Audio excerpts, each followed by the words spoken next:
میں آپ کو ایک واقعہ سناتا ہوں۔ ایک اللہ کے بزرگ تھے، اللہ کے ولی تھے۔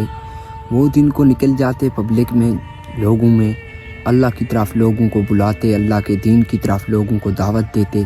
تو لوگ پھر جو ہے نا، کوئی اس کی بات سنتا، کوئی نہ سنتا، کچھ ان پہ طنز بھی کرتے۔ تو وہ اسی طرح یعنی روز بروز نکل جاتا، لوگوں کو پھر جو ہے نا بلاتا۔ ایک شخص نے اس کو دیکھا۔ یہ ہر دور میں ہوتا رہا ہے کہ جس نے بھی اللہ کی طرف بلایا لوگوں کو، تو ان کو تنقید کا نشانہ بنایا گیا۔ جیسے آج کل کے دور میں تبلیغی جماعت کو لے لیں آپ، اگر وہ بھی کہیں چلی جائے تو لوگ ان پہ طنز کرتے ہیں، طرح طرح کی باتیں کرتے ہیں ان کے پیچھے۔ یہ گھر سے نکلے ہوئے ہیں، بستر اٹھا لیتے ہیں، گھر سے ویلے ہیں، ان کو کوئی کام کاج ہے نہیں، بس دماغ کھانے آ جاتے ہیں یہ۔ دراصل حقیقت تو یہ ہے کہ وہ ہماری بھلائی کے لیے نکلے ہوتے ہیں بیچارے، ہماری فکر لے کے گھروں سے نکلے ہوتے ہیں، لیکن ہمارے ذہنوں میں، ہمارے دماغ پہ پٹی جو چڑھی ہوئی ہے، پردہ جو چڑھا ہوا ہے نا، تو ہم جو ہے نا پھر ان کو گالیاں دیتے رہتے ہیں۔ دین کا کام تو ہوتا نہیں ہے ہم سے، گالیاں آسان ہیں، پھر یہ نکالتے رہتے ہیں ہم گھر بیٹھ کے۔ تو وہ اللہ کے بزرگ تھے، وہ جو ہے نا دین کی دعوت دیتے، اللہ کی طرف لوگوں کو بلاتے، تو رو رو کر وہ جو ہے نا دین کی دعوت دیتے، اللہ کی طرف لوگوں کو راغب کرتے۔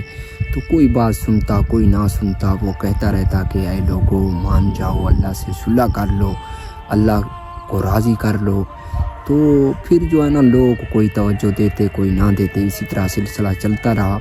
تو ایک دن ایک بندے نے دیکھا تو وہ سڑکوں میں گھوم پھر رہا تھا، لوگوں کو جو ہے نا دین کی دعوت بھی دے رہا تھا۔ تو کچھ عرصے کے بعد اس شخص نے اسی بزرگ کو جو ہے نا قبرستان میں دیکھا۔ اس شخص نے کہا کہ کچھ عرصہ پہلے میں نے آپ کو گلیوں میں روتے دیکھا، لوگوں کو اللہ کی طرف بلاتے دیکھا، آج آپ قبرستان میں بیٹھے ہیں پھر بھی رو رہے ہیں، ماجرا کیا ہے؟ آپ بتائیں کہ کیا مسئلہ ہے آپ کا؟ تو اب کیا ہے، یہ اللہ صلح کرنے پہ راضی ہے بندوں سے؟ اس وقت تو بندے راضی نہیں تھے، اب اللہ کا کیا رد عمل ہے؟ تو وہ بزرگ چیخ چیخ کر کہنے لگا کہ اس وقت جب یہ زندہ تھے تو یہ نہیں مانتے تھے، اب یہ مر گئے ہیں تو اللہ نہیں مانتا۔ میرے بھائی اور دوستو، کاش کہ وہ وقت آ جائے کہ ہم مر کے قبرستان میں چلے جائیں، پھر اللہ ماننے کو تیار نہ ہو۔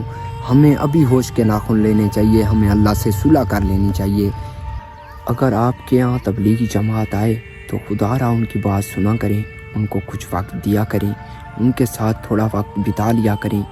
وہ آ کے مسجدوں میں رہتے ہیں، اپنا بناتے ہیں، اپنا کھاتے ہیں، اگر کوئی ادھر ادھر سے دے دے، اکرام کر دے تو لے لیتے ہیں، قبول فرما لیتے ہیں، اگر نہ کسی کو تنگ کرنا ان کا مقصد نہیں ہوتا میرے خیال میں۔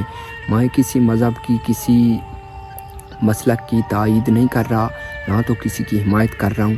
تو مجھے جو سمجھ میں آیا ہے نا، یہ ہمارے لیے فائدہ مند جماعت ہے، کیونکہ ہمیں اپنی حقیقت سے آشنا کرتی ہے، ہمیں فکر دلاتی ہے قبر والے جہان کی، حشر والے جہان کی، مرنے کے بعد والے جہان کی۔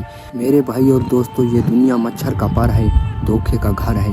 تو اس کو بنانے والا یہی کہہ رہا ہے کہ یہ فقط کھیل اور تماشا ہے، ادھر لگا ہے جو، تو حقیقی ذات اللہ تعالیٰ کی ہے۔